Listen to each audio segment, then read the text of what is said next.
시청자 여러분 안녕하십니까. 2022년도 이제 이틀밖에 남지 않았습니다.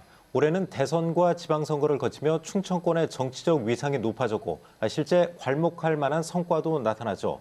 한편 안타까움을 남긴 뉴스들도 많았는데요. 여러분은 어떤 이슈에 주목을 하셨습니까? 오늘 생생토론에서는 올해 화제됐던 뉴스를 중심으로 그 의미와 과제를 정리해 보겠습니다. 먼저 토론에 함께할 분들 소개하겠습니다. 배재대 행정학부에서 최우택 교수 나오셨습니다. 안녕하세요. 다음은 단국대 정책경영대학원 이희성 교수 자리하셨고요. 안녕하세요. 마지막으로 KBS 대전보도국 박연선 기자와 함께하겠습니다. 안녕하십니까. 그러면 준비된 영상 보시고 본격적인 토론 이어가겠습니다.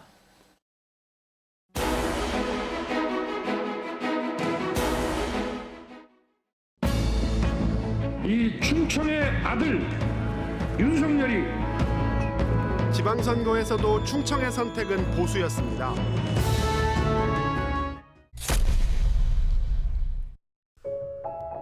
이번 참사도 결국 인재였습니다.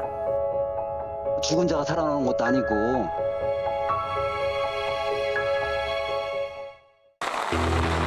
기상청 관측 이후 8월 기준 부여에 시간당 가장 많은 비가 내린 특별재난지역으로 우선 선포합니다. 오늘 대전에서는 2인조 강도가 현금을 수송하던 은행 직원을 권총으로 쏴 숨지게 하고 21년 만에 검거되셨는데 심경이 어떻습니까? 지금 죽고 싶은 심정밖에는 없습니다. 저를 회의를 해서 안 나오도록 요구를 한 거죠. 후보 사퇴를 요구하며 대신 대전시 체육회 부회장직을 제안합니다.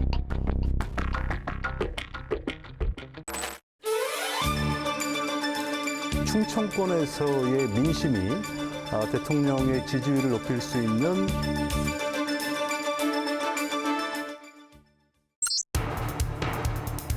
최근 전셋값이 집값과 같거나 집값보다 비싸게 거래된 사례들이 나왔습니다. 2, 1, 0, ignition. And liftoff. 3, 2, 엔진 점화, 이륙.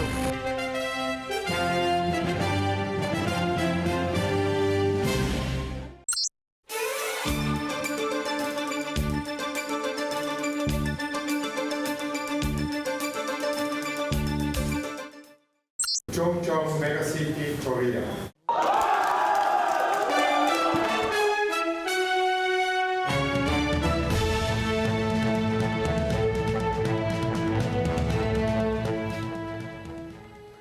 네, 영상을 보니 올 한 해도 이제 지역에서 정말 많은 일이 있었던 것 같습니다. 이제 특히 관심을 끄는 사안이었다면 대선과 지방선거가 이제 동시에 치러진 점인데요. 특히 충청권에서는 그 지방 권력이 이제 진보에서 보수로 대거 이동을 했고, 특히 이제 충청권 4개 시도지사를 국민의힘이 모두 싹쓸이하는 특히 이변이 좀 벌어졌다고 이제 볼 수 있죠. 그만큼 이제 변화에 대한 기대감이 컸다 이렇게 좀 평가를 할 수가 있을 것 같은데요. 최우택 교수님께 먼저 좀 질문 드리겠습니다. 민선 8기 시도정 어떻게 좀 평가를 하고 계신가요? 네, 올해 이제 큰 선거 2번 있었습니다. 3월 9일 날 대통령 선거가 있었고요. 또 6월 1일 날 전국 지방 선거가 있었는데 16년 만에 충청권에서 보수 진영이 싹쓸이하는 그런 선거 결과를 낳았는데요. 네.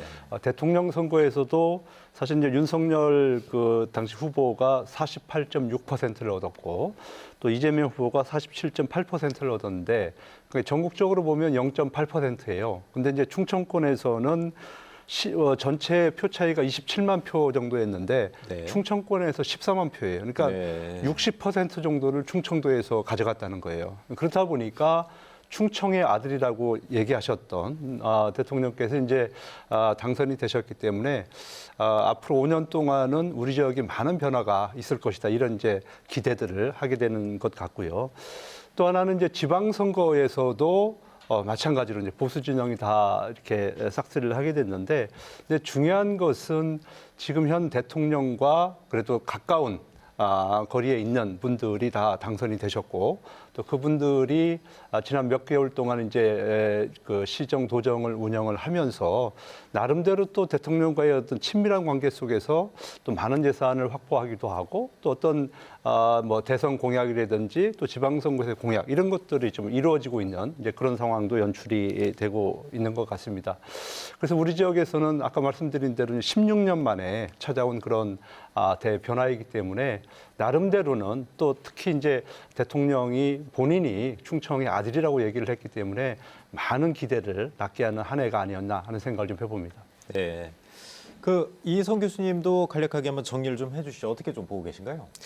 예, 또다시 기울어진 운동장이다 이렇게 좀 말씀을 드리고 싶은데 네. 예, 올해는 이제 전반기 내내 큰 선거가 2번 있다 보니까 정치 지형이 이렇게 바뀌었고 그러면서 어떤 지방 정권의 어떤 과도기였다라고 말씀을 드릴 수가 있겠습니다.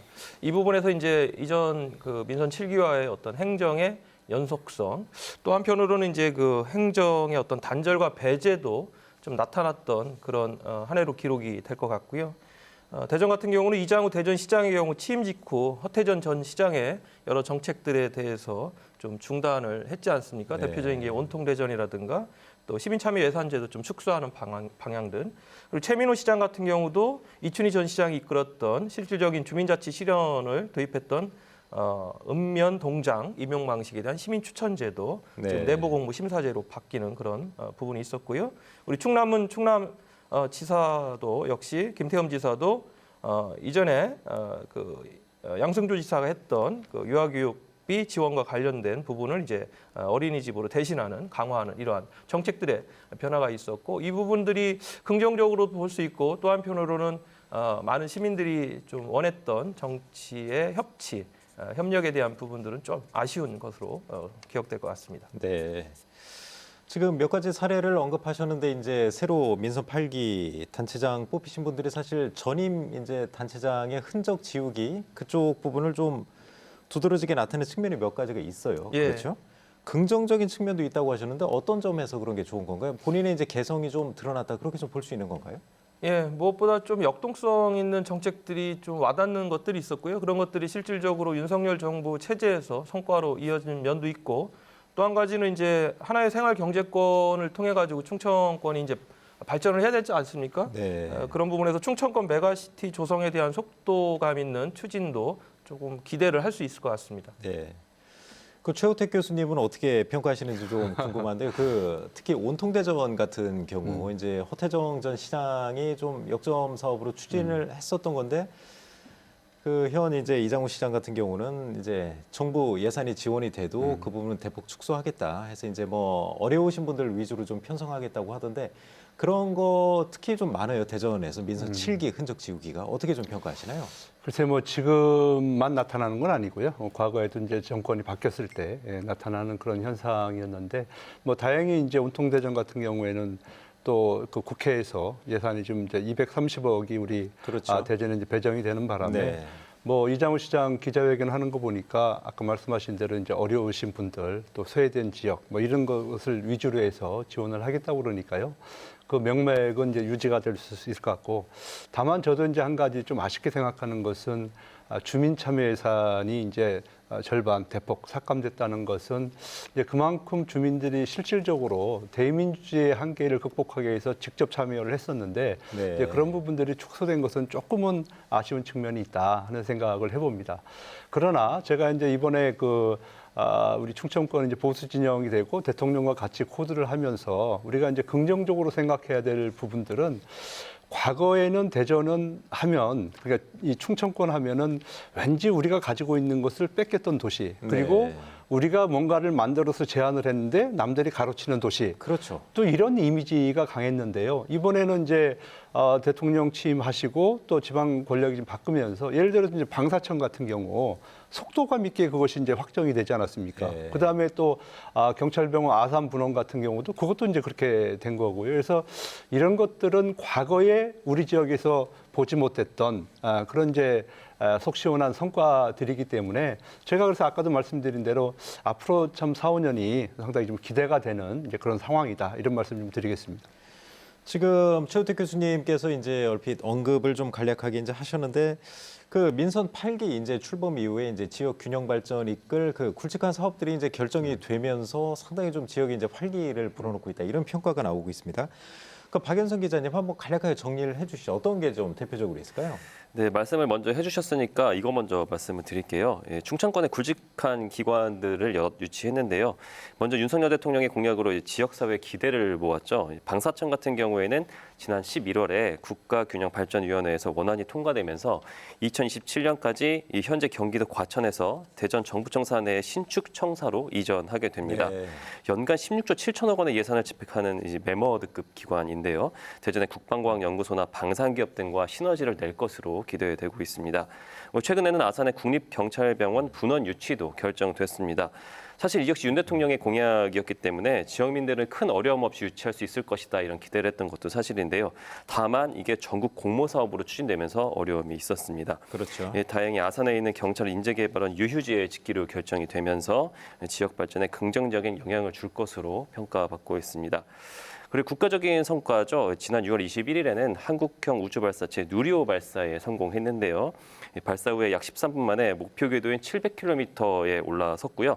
이어 성능 검증 위성과 위성 모사체까지 궤도에 안착시켰습니다. 네. 이 검증 위성이 남극 세종기지하고 이 대전에 있는 지상국 교신에 성공하면서 1톤이 넘는 실용 위성을 자력으로 우주에 띄운 거는 이제 세계 7번째인 것으로 기록이 됐습니다. 이런 성과 등을 바탕으로 최근에는 이제 국가주도 우주 클러스터 사업의 연구, 인재 개발 등 중요한 역할을 맡게 될 것으로 예상이 됩니다. 지금 말씀하신 거 들어보면 참 올 한 해 이제 충청권에 좋은 일도 많았고 네네. 정말 그랬던 것 같아요.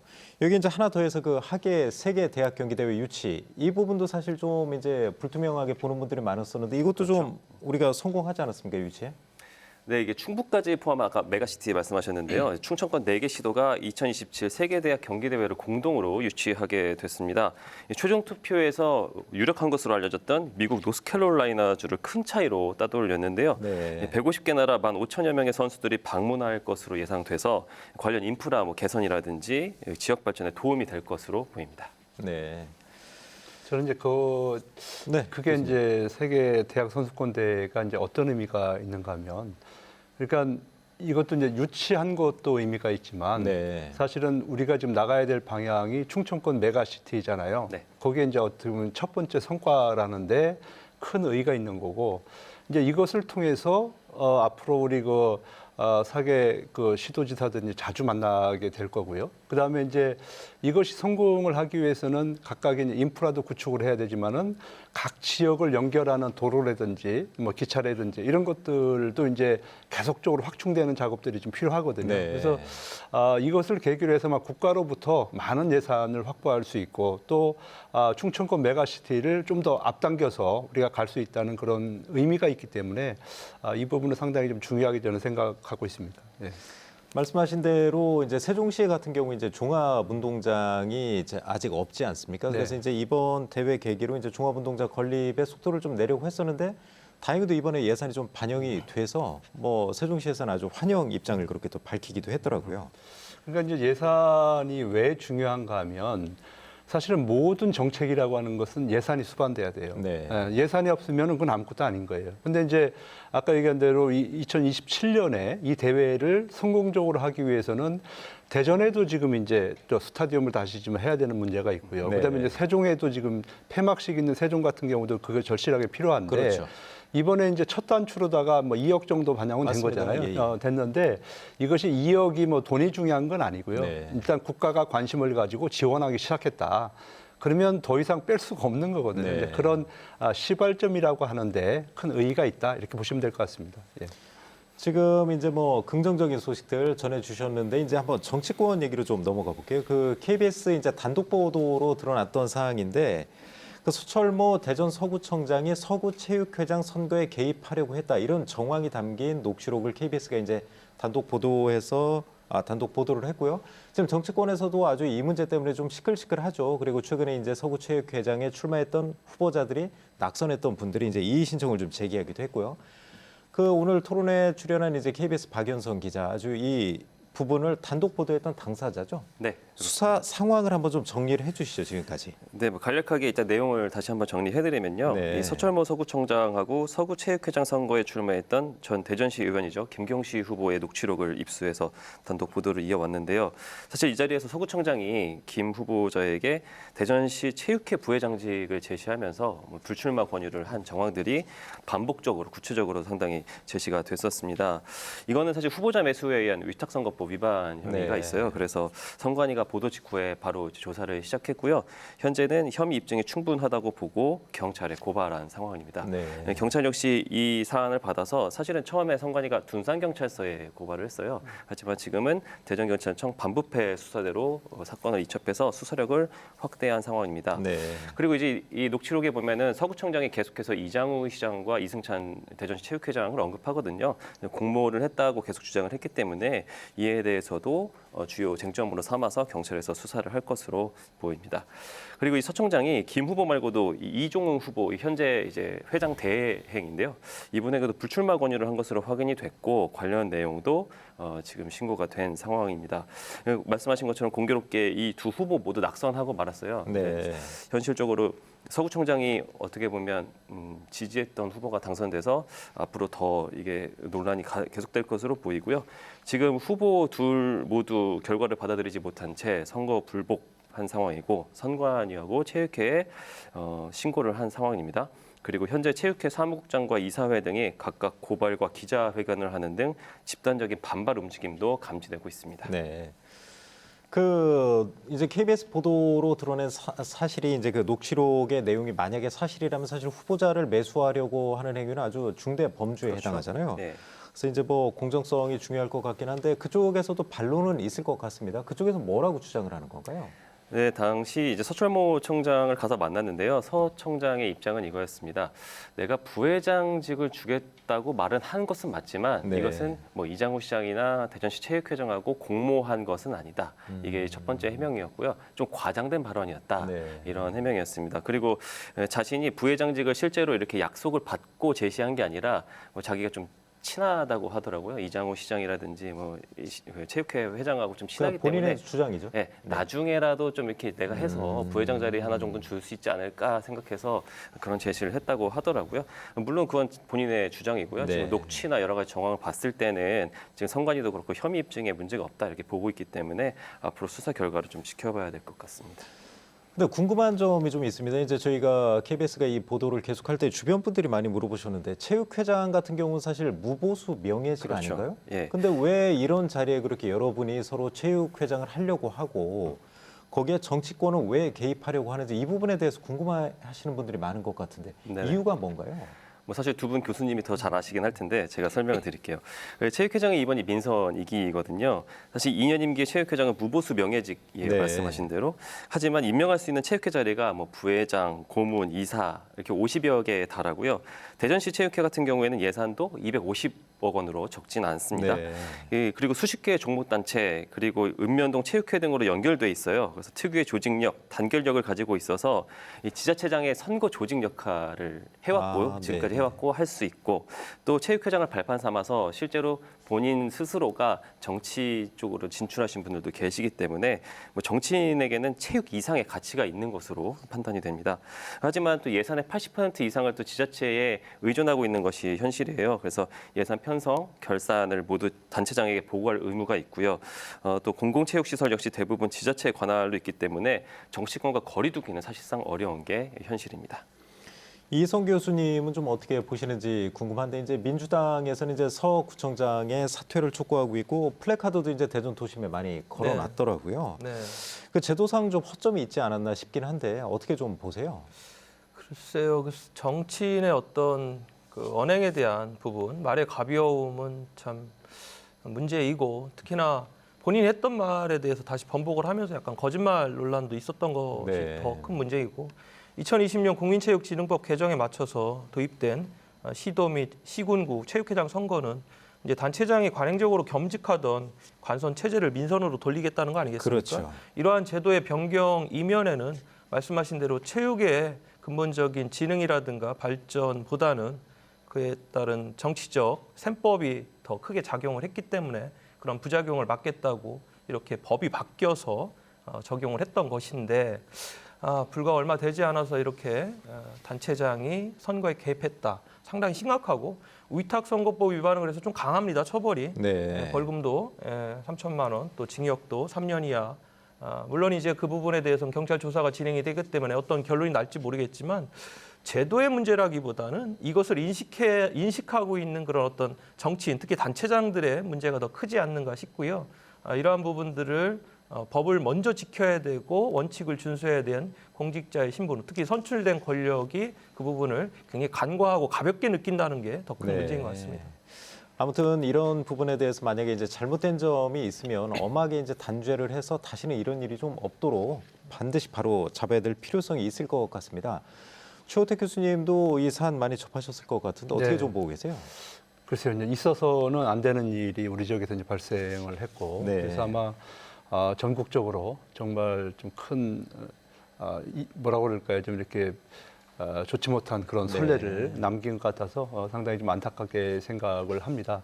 근데 이제 우리가 아시다시피 많은 사람들이 저한테 물어봐요. 그러면 벌금 100만 원 이상 받으면 서철모 서구청장 쪽에 당선이 무효되는 거 아니냐, 예. 뭐 이런 얘기를 하는데 이거는 이제 공직선거법이 아니고요. 네. 아까 말씀하신 대로 위탁선거법이잖아요. 이제 그러다 보니까 벌금형 가지고는 아마 그 직이 상실되지는 않고요. 이제 네. 실형을 살게 되면 이분이 이제 그러니까 공무원으로서 실형을 살면은 자동적으로 이제 면직이 되거든요. 그렇죠. 그럴 때는 이제 직을 잃을 수 있지만 뭐 벌금이 아까 3천만 원하고 이제 3년 뭐 이하의 뭐 징역이라고 그러는데 뭐 3천만 원 벌금마저도 그분의 직은 유지될 수 있고 다만 이제 단 뭐 1개월이라도 이제 실형을 받게 되면 이제 아마 서구청장에서 내려와야 되는데 이거는 이제 조사가 끝난 다음에 우리가 이제 결정할 문제인 것 같고요. 아까 두 분 말씀하신 대로 가장 큰 문제는 지금 체육회가 독립을 해야 되는데 독립을 하기 위해서는 뭐니 해도 돈 아니겠습니까? 그렇죠. 돈의 80% 정도를 지방자치단체에서 의존하게 되고 나머지 이제 또 국가에서 이렇게 의존하게 되는데 제가 봤을 때는 이것은 지자체에서 좀 지원하는 것보다는 차라리 처음에 좀 적응할 때는 국가에서 전부 국고로 좀 지원을 해주면 네. 이제 이런 문제가 발생을 하지 않을 텐데 근데 국가에서는 또 이렇게 돈 되는 걸 별로 안 그렇겠죠. 좋아합니다. 그래서 예. 가장 좋은 방법은 자생적으로 본인들이 회비를 내서 운영하는 방식이 가장 좋을 것 같은데 그거는 뭐 현실적으로 이제 어렵기 쉽지 때문에 않죠. 조금 예. 뭐 그런 문제는 우리가 이제 제도적으로 보완을 좀 해야 될 것 같다는 생각이 들고 또 하나 중요한 것은 이 체육회장에 입후보할 수 있는 분들이 정당에 가입해도 할 수 있다는 거예요. 그렇죠. 예, 그러니까 정치인들도 할 수 있다는 것이잖아요. 그러니까 정치인이 가장 이용하기 좋은 조직이 이 조직이에요. 왜냐하면 체육회에 계신 분들이 의리가 있잖아요. 네. 또 몸을 같이 쓰시는 분들이기 때문에 끈끈해요. 또 그리고 뭐 2차, 3차 또 이렇게 술 한잔 하면서 서로 이렇게 많은 얘기를 할 수 있기 때문에 아마 정치인들은 이 유혹에서 빠져나오기는 쉽지는 않다. 네. 그래서 이런 것들은 좀 거기에 출마하시는 분들은 소위 얘기하는 정당인들은 좀 배제를 좀 시키고 정치인들을 배제시킬 수 있는 순수하게 체육하시는 분들의 활동 무대로 만들어주는 것이 어떨까 저는 그렇게 생각을 해보고 또 하나는 선거 방식이에요. 이거는 이제 선거 방식이 어떻게 돼 있냐면 지금 선거인단만 가지고 하는 거잖아요. 저도 뭐 다른 선거를 통해서 제가 이제 직접 경험을 해보니까 선거인단이 있는 선거는 엄청나게 어렵습니다. 네. 그리고 돈도 엄청나게 많이 들어가요. 네. 왜냐하면 표가 보이기 때문에. 그렇죠. 그래서 이것도 그런 방식으로 진행이 되기 때문에 그런 유혹에서 빠져나올 수가 없어요. 그래서 이런 것들도 적절하게 제도 개선을 통해서 한번 바꿔나가는 것이 어떨까 하는 생각을 좀 해봅니다. 그런데 이제 이 문제뿐만이 아니고 서구가 요즘 시끄러운데 이제 서구 의회도 요즘 좀 시끄러우지 않았습니까? 그 최규 의원 민주당 소속인데요. 이제 그 정례회 기간에 카타르 월드컵을 가서 이제 월드컵 관람을 하고 온 문제 그것 때문에 민주당에서는 제명을 좀 의결을 했단 말이에요. 그래서 요즘 이제 총선이 1년하고 이제 몇 개월밖에 남지 않았는데 좀 정치권에서도 촉각을 좀 곤두세울 것 같은데 지역 정가 전망을 좀 먼저 말씀을 해주시죠. 어떻게 이희성 교수님부터 먼저 하실까요? 네, 어떻게 하다 보니까 서구가 좀 시끄러워졌는데요. 네. 최 의원은 이제 삼선 의원으로서 이제 차기의 다음 후반기 때 이제 의장에도 거론됐던 인물이었는데 이번에 카타르 월드컵 회기 중에 관람하면서 좀 논란이 됐지 않습니까? 네. 사실은 뭐 회기 중에 뭐 일정 그 휴가 청원을 해서 휴가를 낼 수는 있는데 굉장히 시기가 안 좋았고 그렇죠. 또 굉장히 예민한 부분인데 그래도 이제 내부적으로는 경고 또는 뭐 출석 정지 한 20일 정도 이 정도 징계를 예상했는데 이번에 좀 강하게 제명을 했습니다. 네. 예, 아무래도 이제 민주당 측에서는 이 부분을 안고 가는데 좀 부담이 있었던 것 같고요.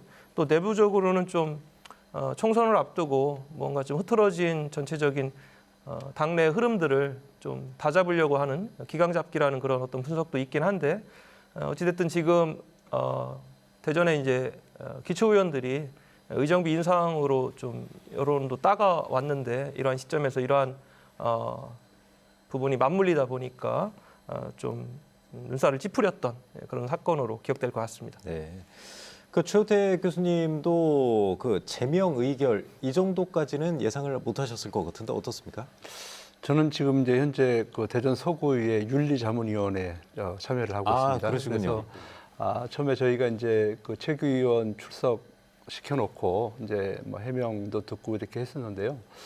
그 하는 과정 속에서 보면 조금 뭐라 그럴까요? 최규 의원이 조금 이렇게 진정성이 없었어요, 사실은. 그러니까 그 해명하는 과정에서 과정도 과정이나 태도나 이런 것들을 보게 되면 그래서 이제 그때 참여했던 위원들이 저분은 왜 그러지? 뭐 이런 우리가 이제 의구심을 갖기도 하고 뭐 잘 아시지만 이분 같은 경우에는 박병석 의원 보좌 출신이에요. 그렇죠. 출신이기 때문에 아마 중앙 정치하고 또 가깝게 이렇게 거리를 하면서 조금 건넘는 게 좀 몸에 좀 배긴 것 같아요. 이제 그러다 보니까 이제 이런 현상이 나타난 것 같고 예를 들면 그런 거잖아요. 카타르 그 한국 대사관에서 지금 초청장을 보냈다는 거잖아요. 우리가 상식적으로 얘기하면 이렇게 기초의원한테 그 대사관에서 대사가 무슨 할 일이 없다고 초청장을 보내겠습니까? 근데 초청장 제시를 못 하지 않았습니까? 그러니까 없으니까 못 하는 거죠. 그리고 이제 타 방송 아마 기자분이 그걸 이제 뭐 그쪽에 확인을 한 모양인데 그거 안 했다는 거잖아요. 그러니까 이게 거짓말이에요. 그래서 이런 것들은 따끔하게 이제 우리가 경고를 해야 되기 때문에 그래서 우리 윤리자문위원회에서도 20일 출석 정지를 요구를 했었고요. 또 의회의 윤리특별위원회에서도 그렇게 결정을 했고 또 본회의에서도 이제 그렇게 결정한 거 아닙니까? 근데 저는 이제 민주당에서 이렇게까지 세게 나올지는 몰랐는데 교수님도 예상 못했던 예, 건가요? 그렇습니다. 그래서 거기에서도 뭐 이렇게까지는 아닐 것 같은데 이제 제명을 시켰다라고 하는 것은 왜 그런가 하면 지금 대전 시내 그러니까 서구의 의원인데 대전 시내 현수막이 다 걸렸어요. 이게. 그 얘기는 무슨 얘기냐면 2년 뒤에 있는 총선에 이것을 이제 적극적으로 좀 활용하겠다는 그런 의도가 있는 거잖아요. 그런 반면에 아까 얘기했던 또 서구청장 체육회장 문제 관련해서는 또 서구청장인데 또 다 걸렸어요. 이것 또한 내후년에 총선에 활용을 하겠다라고 하는 것이잖아요. 그래서 지금 이제 총선을 앞두고 그 여야 진영에서 지금 이제 극도의 어떤 이제 신경전을 벌이고 있는 이제 그런 형국인데 그냥 우리 그또 시민들 입장에서 보면 뭐 너무 또 이게 속상하잖아요. 이런 일들이 다른 지역도 우리 지역에서 있다는 것이 얼마나 지금 속상합니까? 그래서 좀 안타깝습니다, 사실은. 최규 의원 같은 경우는 이제 출석 정지 정도에 끝날 수도 있었는데 사실 이제 그 총선 앞두고 이제 그 악재를 미리 차단하려고 좀 강하게 했다 그렇게 좀 볼 수가 있겠네요. 그렇죠. 그리고 이제 아까 우리 이성 교수 얘기한 대로 이분은 정말로 카타르 비행기 티켓하고 후반기 의장하고 맞바꾼 거예요. 얼마나 어리석습니까? 정치적으로 그러니까 아주 최악의 수를 둔 거네요. 최악의 수를 둔 거고, 그러니까 이분은 좀 나이가 어려요. 그래서 정치적으로 얼마든지 성장할 수 있는 분이에요. 역량도 되고 그런데 정말 이 경솔한 행동 하나 때문에 당에도 좀 누를 끼치고 본인도 앞으로 입지가 좀 불안하게 된 이제 그런 상황이다 이렇게 보시면 될 것 같습니다. 정치하시는 분들은 이 사안을 좀 잘 공부하시면 도움이 좀 될 것 같습니다. 정치하시는데. 그 세종 쪽 얘기를 한번 해볼게요. 이제 대통령 세종 집무실 설계비하고 이제 확보됐고 이제 그 국회의사당, 세종의사당도 이제 예산이 확보가 됐는데 사실 이게 이제 실속을 챙긴 건지 아니면 실패한 건지 이런 좀 의견이 분분합니다. 왜냐하면 이제 그 부지 매입비, 세종의사당 부지 매입비는 계속 700억 원을 요구를 했었는데 350억 원 반토막밖에 못 챙겼고요. 또 대통령 제2집무실도 3억 원을 확보했다고는 하지만 원래 세종시에서는 4억 원을 좀 요구하지 않았습니까? 40억 원. 그래서 좀 이 정도면 실패한 거 아니냐 이런 좀 비판도 나오고 있는데 이성 교수님 좀 어떻게 평가를 하세요? 그렇죠. 이목이 쏠렸던 국회 세종의사당 건립 예산 말씀하신 대로 350억 책정됐고요. 네. 물론 이제 이 부분은 뭐 어떻게 보면 700억을 뭐 요청을 했지만 절반이라고는 하지만 그래도 큰 성과로 볼 수가 있고 네. 무엇보다도 이제 그 세종 집무실 설계비 같은 경우는 애초에 이제 1억이었지 않습니까? 그렇죠. 예. 그러면서 이제 상임위에서 10억까지 증액을 했지만 결과적으로 이제 3억으로 확정이 됐는데 2억 원이 이제 증액은 된 거죠. 예. 그러니까 10억 하다가 3억 하니까 굉장히 많이 축소된 것 같아서 좀 아쉽다. 아니, 세종시에서 사실 40억 원 정도를 요구를 이제 지속적으로 예. 했었죠. 또. 지금 현재 근데 그 직무실 같은 경우는 이제 단독 건물이고 아직까지 규모가 확정이 되지 않았기 때문에 그 부분이 확정이 되지 않은 상태에서 설계비만 뭐 40억, 10억 이렇게 한다라는 것은 좀 현실성이 없는 것이고 네. 다만 3억이라는 예산으로도 일단은 의미가 있다. 저는 이렇게 보여지고요. 시작점을 마련했기 때문에 그 부분에 대해서 좀 차근차근 준비를 해야 되고 특히나 이제 세종직무실 같은 경우는 또 대통령 공약 사항이지 않습니까? 그렇죠. 예. 예, 그렇기 때문에 그 부분에 대해서 뭐 정부 여당이 앞으로도 좀 더 관심을 가질 거다 이런 생각을 갖고 있습니다. 그 박연선 기자님은 좀 어떻게 보세요? 이제 뉴스로도 많이 접했고 네. 주변에서 이제 취재도 했을 텐데 좀 어떻게 평가하고 계신가요? 뭐 사실 제가 전문 분야는 아니기 때문에 잘 모르지만 그래도 성과로 보시는 시선이 많으시더라고요. 그래서 어쨌든 공약 사항이기 때문에 지켜진 거에 대해서도 일단 평가를 하는 부분이 있고 네. 아직 구체화되지 않았지만 결국에는 이런 것들이 다 인프라 개선으로 이어지지 않겠습니까? 그리고 세종시에 대한 어떤 브랜드 이미지나 이런 것들이 다 제고될 것이기 때문에 기대하는 모습들을 많이 볼 수 있었던 것 같습니다. 그 최우택 교수님의 한번 예리한 진단을 좀 듣고 싶습니다. 실속을 챙긴 건지 이 정도면 반토막 나서 실패한 건가 어떻게 좀 보고 계세요? 세종시가 국가의 정책에 대해서 예산을 요구한다고 해서 정부에서 들어줄 리는 만무하죠. 네. 이건 세종시의 영역이 아니지 않습니까? 사실은 이제 행복도시의 영역일 수도 있고 어떻게 보면 이제 정부의 영역이기 때문에 정부가 판단해서 이건 예산을 세운 거예요. 근데 이제 아까 얘기한 대로 이제 국회 세종의사당 같은 경우에는 이게 이제 2027년에 완공을 지금 목표로 하고 있는데 그렇죠. 사실은 정부에서는 예산을 빵원 세웠어요. 그렇죠. 세우지를 않았어요. 네네. 그런데다가 이제 세종시에서 700억을 요구를 했는데 350억이 됐다. 이거는 영원부터 계산을 해야지 네. 700억부터 계산하면 안 된다는 거예요. 그렇기 그러니까. 때문에 엄청난 정말 효과가 있는 거고요. 또 하나는 어떻게 보면 실질적으로 이 350억이 국회 세종의사당을 빼도 박도 못하게 하는 그런 신호탄이 됐다. 이제 그런 데에 큰 의미가 있는 거고 네. 그다음에 대통령 세종직무실 같은 경우에는 이건 여야 합의 하에 지속적으로 추진하는 전제 하에 예산이 지금 만들어진 거예요. 네. 그래서 비록 3억이지만 이것은 여야 합의가 돼 있는 상황이기 때문에 저는 이제 상당히 큰 의미가 있다. 이제 이렇게 볼 수가 있는데요. 다만 좀 아쉬운 것은 정부가 이 대통령 공약이기도 하고 또 앞으로는 어차피 이제 행정수도로 가야 되는 부분인데 네. 처음부터 너무 이렇게 짜게 노는 것 같아요. 네. 정부가. 그래서 정말 이것을 발판으로 해서 왜냐하면 이제 처음이 중요해요. 첫 단추가 중요하기 때문에 이것을 발판으로 해서 내년에는 확실한 예산을 확보할 수 있도록 또 행복총회에서 더 노력하고 또 지역 국회의원들이 많이 노력을 해줬으면 좋을 것 같은데 이번에 이제 홍성국 의원하고 강준호 의원이 사실은 이제 수고를 많이 했어요. 국회에서 네. 역할을 많이 했기 때문에 뭐 이분들에 대한 칭찬도 우리가 좀 아끼지 말아야 될 것 같습니다. 예.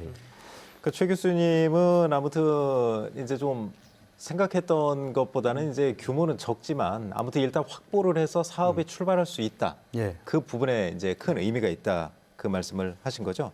그 이어서 한번 말씀을 해주시죠. 이제 뭐 세종의사당하고 이제 대통령 제2집무실 이 부분만 좀 언급을 했는데 아주 여러 다른 사업에서도 좀 여러 가지 이제 성과가 좀 있지 않았습니까? 예산 확보 부분에서 어떻습니까 좀? 그렇죠. 이렇게 뭐 세종 말씀하시는 건가요? 아니면 뭐 대전 쪽도 있고 또 방사청 1차 이전비 같은 경우도 이제 210억 원을 다 이제 확보를 했고요. 여러 가지 좀 있는데. 그렇습니다. 예를 들어서 이제 대전 같은 경우에는 이제 첫 번째 우리가 했던 것이 이제 방위사업청 예산이 원래는 사실은 110억인가 그랬는데 120억 원인가 120억인데 대통령께서 증액을 약속을 해서 210억이 됐던 거예요. 그렇죠. 근데 대통령께서 증액식품 부분만 국회에서 그걸 삭감이 됐었죠. 이제 상임위에서 됐었는데 네. 결과적으로는 이것이 이제 회복이 됐다라고 하는 것이죠. 그때 제가 그때도 아마 여기 출연해서 그런 말씀을 드렸을 그렇죠. 거예요. 대통령이 직접 챙겨주는 예산, 이걸 국회에서 우리가 확실하게 챙기지 못하면 앞으로 대통령께서 지역을 도와주고 싶어도 도와줄 수가 없다. 네. 그렇잖아요. 창피하잖아요. 그래서 이번에 210억 원이 지키게 된 것은 너무나도 지역으로 봐서는 다행인 거고 네. 앞으로 긍정적으로 대통령이 더 많은 관심을 가지고 챙겨줄 가능성이 높다 하는 생각을 좀 해보고요. 그다음에 지금 이제 이번에 우리가 보면은 예산 규모를 보면 대전시 같은 경우도 이제 국고를 뭐 4억 원 정도 지금 이제 4조를 그렇죠. 확보를 한 거고 사상 최대의 효과인 것 같고요. 아마 세종시도 지금 1조 4천억 정도를 확보를 한 것 같고 중요한 것은 충남이에요. 충남 이제 9조 원 시대를 처음으로 그죠? 처음입니다. 첫 9조 원 처음이에요. 시대. 그래서 지금 역대급으로 많은 국고를 확보했기 때문에 네. 아마 내년부터는 우리가 그동안 수건 사업이라고 했던 것들 있잖아요. 그런 것들이 원활하게 추진이 되지 않을까 하는 생각을 해보고 이럴 때 우리 지역민들이 잘한 건 잘했다. 박수 치는 미덕. 이런 것들이 또 더 열심히 할 수 있도록 하고 더 많은 성과를 낼 수 있도록 만드는 지름길이기 때문에 좀 우리 지역민들이 좀 박수 한번 쳐줬으면 좋겠습니다. 그런 것들은. 저는 사실 이 부분에서 좀 의문이 생기는 게 이게 사업의 본질보다는 어떤 정치계 수장이 누구냐에 따라서 사업의 추진 속도나 이런 것들이 달라지는 것 같거든요. 이런 것에 대해서는 좀 어떻게 평가하시는지 궁금하네요. 그렇죠. 그러니까 이제 우리가 왜냐하면 정당이라고 하는 것이 가장 큰 목적은 뭐냐면 정권 획득이에요. 그러니까 뭐 국민을 위한 정책 이런 것들은 그냥 수식어에 불과한 거예요. 실질적으로 우리가 소위가 톡 하놓고 얘기해 보면 다음에 정권을 잡기 위해서 정책대 세우는 거고요. 대통령이 또 공약도 만드는 거예요. 그래서 이번 여당과 또 그 대통령께서는 예산안을 세울 때는 그 다음 대선, 총선과 대선을 보고 하는 거예요. 그래서 본인들이 추구했던 것을 정책을 세우고 거기에 이제 많은 예산들을 투입을 하고 또 성과를 내서 다음에 표로 또 환수를 받겠다라고 하는 그런 의도가 깔려 있기 때문에 이것은 현 정부만의 문제는 아닌 것 같고요. 이거는 정권이 바뀔 때마다 나타나는 그런 현상이기 때문에 그렇게 이해를 해주시면 좋을 것 같습니다. 그리고 총선을 앞두고 있는 바로 그 전년도 예산에 대해서는 국회의원들이 굉장히 관심을 많이 갖죠. 그렇죠. 본인의 이제 실적으로 바로 이제 평가가 되겠죠. 예, 그래서 그런 어떤 정치의 어떤 주기에 따라서 조금 달라지는 것도 있고요. 그리고 이제 힘 있는 국회의원들이 일종의 쪽지 예산이라고 그러지 않습니까? 네. 지역 예산 챙기기. 요즘 그걸 SNS 예산이라고도 하는데 그런 부분에서 이번에 이제 정치 지형이 정부 여당이 좀 코드가 좀 맞았던 것도 충남 같은 경우 국비 9조 시대를 열었고요. 뭐 육군사관학교 논산 이전 관련된 이야기가 우리가 많이 있었는데 그 부분에 대한 타당성 조사비가 전혀 반영이 안 된 거는 좀 아쉽다. 올해 이제 2억이 반영이 됐지만 사실 국방부가 추진에 대한 의지가 없었기 때문에 일몰된 예산인데 내년에 좀 그 이상 좀 세워놨으면 아마 좀 추진 능력이 좀 더 확보되지 않았을까라는 생각이 들고 또 대통령 공약 사항이고 충남 김태흠 도지사의 공약 사항인 만큼 예산이 없이 사업을 추진하는 것은 좀 다른 문제이기 때문에 긴 호흡으로 바라봐야 되지만 예산이 전혀 반영되지 않은 것은 조금 아쉽게 느껴집니다. 그 문제는 이제 엊그저께 김태흠 지사 이제 기자회견을 한 거 보니까 그분이 또 이렇게 보면은 그 끈기가 좀 있더라고요. 한번 물으면 안 놔요. 그래서 이 육사 문제는 본인의 임기 동안에 반드시 한다고 했기 때문에 아마 지속적으로 도민들과 호흡을 같이 하면서 이 문제는 추진하지 않을까 하는 생각을 해보고 아까 이희성 교수님 말씀하신 대로 쪽지 예산이 이제 참 재밌는 건데요. 과거에 우리가 소위 얘기하는 이제 영호남이 주축을 이뤘던 그런 시절이 있지 않았습니까? 이때는 그러니까 이런 항상 예산 이제 심사를 하는 막바지에 들어오게 되면 전국이 혼란스러워요. 그 틈을 타서 쪽지 예산이 막 들어가거든요. 그럴 때 쪽지 예산이 통하는 게 누구냐면 힘 있는 중진들이에요. 근데 이번에 보니까 그러니까 과거에는 쪽지 예산의 주류를 이뤘던 것이 영호남의 중진들이 그걸 했는데 이번에 보니까 충청의 중진들이 그 역할을 하고 있다는 거예요. 그러니까 정진석 의원, 송일종 의원. 그렇죠. 그러니까 원론적으로 보면 이게 사실 좋은 건 아니잖아요. 그렇지만은 또 지역민의 한 사람으로 보면 그래도 과거에 우리가 참 많이 소외를 당했는데 이렇게 또 우리가 그만큼 정치인들도 성장을 했고 또 우리 지역 출신을 대통령으로 만드니까 또 이런 효과도 있는 거구나. 뭐 한편으로는 그런 생각도 좀 해보게 됩니다. 예. 지금 전문가들 이제 두 분 교수님 또 박 기자님까지 해서 이제 전체적으로 이제 국비 확보 이 부분에 대해서는 아주 잘했다 그렇게 하시는 것 같고 한 가지 아쉽다면 이제 6.4 이전 그 부분 예산이 좀 빠진 건데 아무튼 이제 최 교수님 말씀하신 대로 김태흠 지사가 또 그런 끈기가 있으니까 앞으로 어떻게 진행될지 바라보는 것 그것도 좀 흥미진진할 것 같습니다. 그다음에 이제 그 올해 좀 특징적이었던 게 축적권에 유난히 좀 사건 사고가 많았습니다. 특히 이제 안타까운 인명 사고도 많았고 특히 이제 현대 아울렛 대전점 화재 같은 경우 7분이나 이제 돌아가셨었죠. 네. 충격과 사건 사고 한번 박 기자님 정리를 간단하게 해주시죠. 네, 역시 가장 큰 사건 사고는 이제 대전 현대아울렛 참사였습니다. 이제 화재로 7명이 숨지고 1명이 크게 다쳐서 여전히 치료를 받고 있는데요. 이들은 지하에서 개점을 준비하던 하청 용역 업체 직원들인 것으로 알려져서 더 안타까움을 샀습니다. 최근 국가수 감식을 토대로 경찰 수사 결과가 일부 공개가 됐는데요. 누군가 화재 수신기를 일부러 꺼둔 채 화재가 나는 바람에 초기 진화에 실패한 것으로 드러났습니다.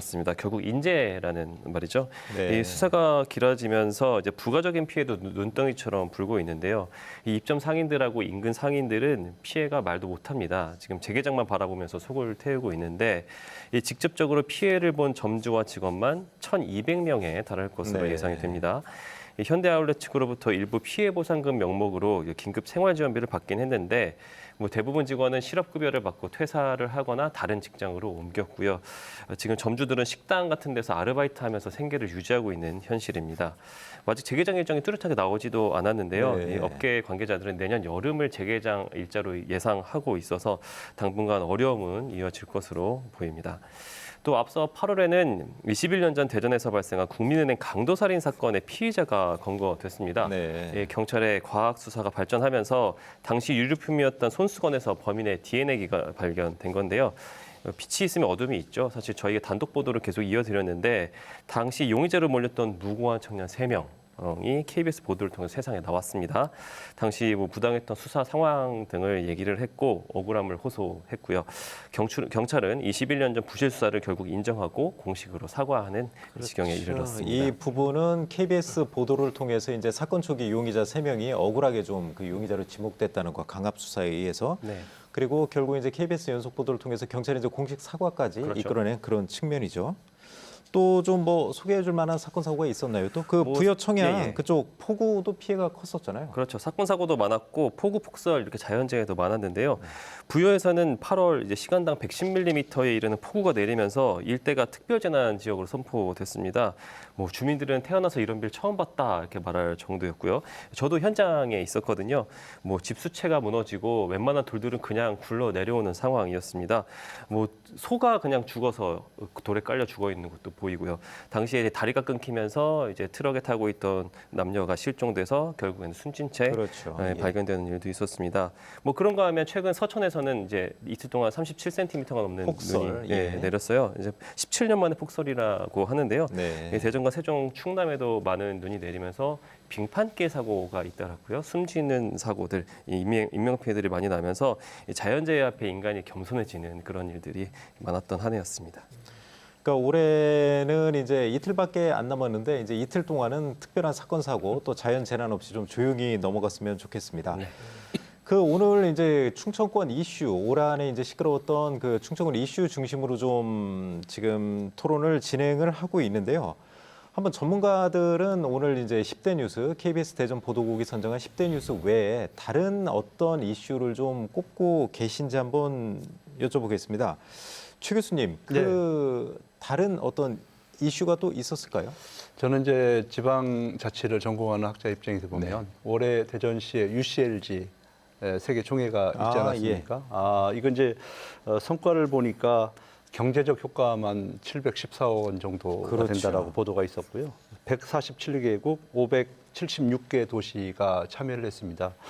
이것은 이제 어떻게 보면 역대 최고, 그러니까 코로나 전국 상황 속에서 개최가 됐는데도 역대 최고의 그런 성과를 낸 그런 거고, 또 이제 행사 진행 중에 이제 대전 선언이라고 하는 것이 최초로 이제 있었습니다. 그래서 이런 것들은 우리 대전을 세계에 알리고 또 자부심을 갖게 하는 그런 행사가 아니었나 하는 생각을 해보고, 그다음에 이제 충남 같은 경우에는 1, 2, 3 그러니까 123만 명의 자원봉사의 기적 있지 않았습니까? 옛날에 태안 기름사고요. 기름사고. 이것이 이제 그 유네스코 세계 기록 유산에 이제 등재가 된 거잖아요. 무려 이제 22만 2,129건의 자료가 있다고 그럽니다. 그래서 이것들도 어떻게 보면 자원봉사의 역사를 바꾼 거예요, 이건. 그게 우리 충청이 중심이 됐다라고 하는 거잖아요. 이것도 상당히 이제 큰 의미가 있었던 것 같고. 저는 또 하나는 제가 또 이렇게 축구를 좋아하지 않습니까? 그래서 K리그가 올해 그러니까 2015년도에 사실은 이제 2부 리그로 이제 강등이 됐는데 올해 잘해가지고 내년부터는 이제 1부 리그로 좀 승격이 돼서 축구를 좋아하는 그런 그 우리 시민들이 정말 기분 좋게 경기장에 가서 관람을 할 수 있는 기회가 됐다는 게 너무나도 다행이고 너무나 행복한 그런 일이 아닌가 하는 생각을 해봅니다.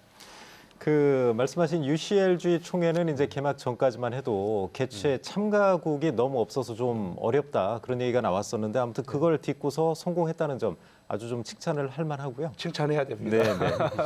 그래서 지금 축구를 말씀하셨는데 축구는 잘했지만 아무튼 야구는 좀 결과가 좋지 않습니다. 그 부분도 내년에는 좀 동반 상승했으면 좋겠고요. 이희성 교수님은 어떤 좀 이슈를 꼽으실까요? 예, 최우택 교수님이 굿뉴스를 말씀하셨는데 저는 그렇지 못한 뉴스.